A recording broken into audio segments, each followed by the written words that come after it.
கதை கேட்க தயாராயிட்டீங்களா? Are you all ready to listen to your story? இன்றைக்கான வேதவசனத்தையும் கதையையும் பார்ப்போமா? Shall we see today's Bible verse and a story? ஒருத்தருக்கும் வித்தியாசமான திறமைகள் இருக்கும். Everyone has different kind of talents. ஒருத்தரை பார்த்து ஒருத்தர் பொறாமப்பட முடியாது. We can't be jealous of others. அதே மாதிரி மற்றவங்க செய்கிறத நம்ம செய்யணும்னு முயற்சி பண்ணவும் கூடாது. At the same time, we should also not try to do what others are doing. நம்முடைய தனித்துவம் என்ன அப்படின்றத நம்ம தெரிஞ்சுக்கிட்டு அதை நம்ம நல்லபடியாக செயல்படுத்தணும்னா வெற்றி உள்ளவர்களாக இருப்போம். If we find what is our special talent and when we practice it, we will be successful. வேதம் என்ன சொல்லுகிறது என்று பார்க்கலாம்.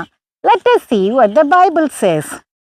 மத்தேயு 25:15 அவனவனுடைய திறமைக்கு தக்கதாக ஒருவனிடத்தில் 5 தாலந்தும் ஒருவனிடத்தில் 2 தாலந்தும் ஒருவனிடத்தில் 1 தாலந்துமாக கொடுத்து உடனே பிரயாணப்பட்டு போனார்.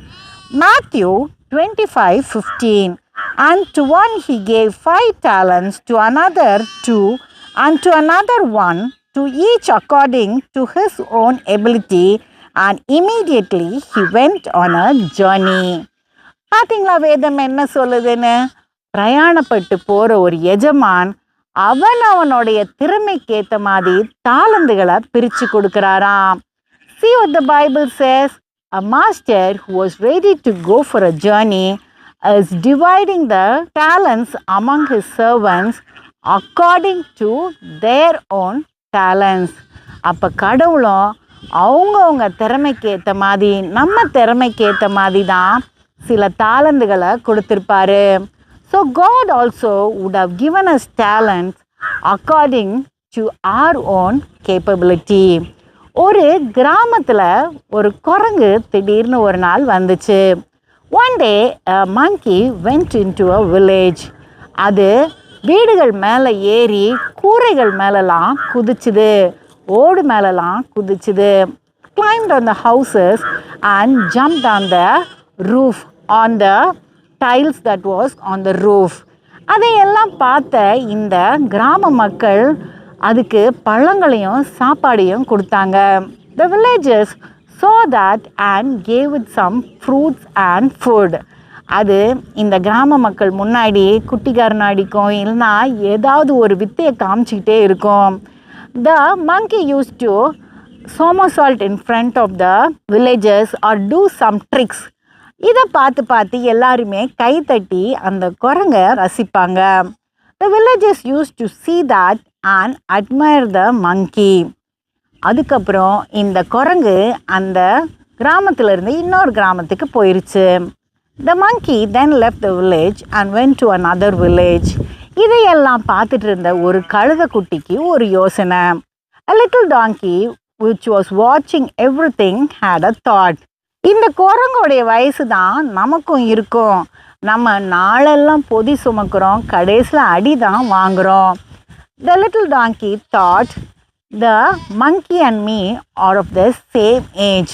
For the whole day I am carrying heavy weights, but at the end of the day I am being beaten. அதனால நான் இந்த குரங்கு மாதிரியே இனி வித்தைகளை காமிச்சு இந்த கிராம மக்கள் எல்லாரையும் என்னை பார்க்க வைக்க போகிறேன் அப்படின்ட்டு. So I am going to do some tricks like this monkey and I am going to make all the villagers admire me.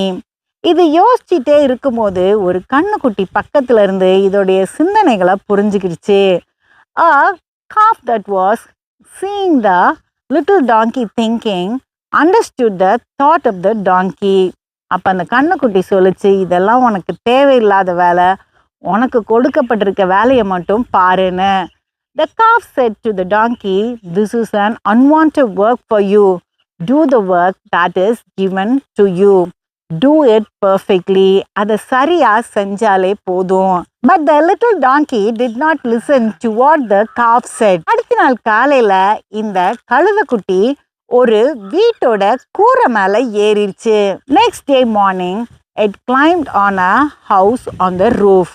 திடீர்னு அது குதிக்க ஆரம்பிச்சது, குட்டிக்காரனா அடிக்க ஆரம்பிச்சது. Suddenly, it started jumping and it was trying some tricks.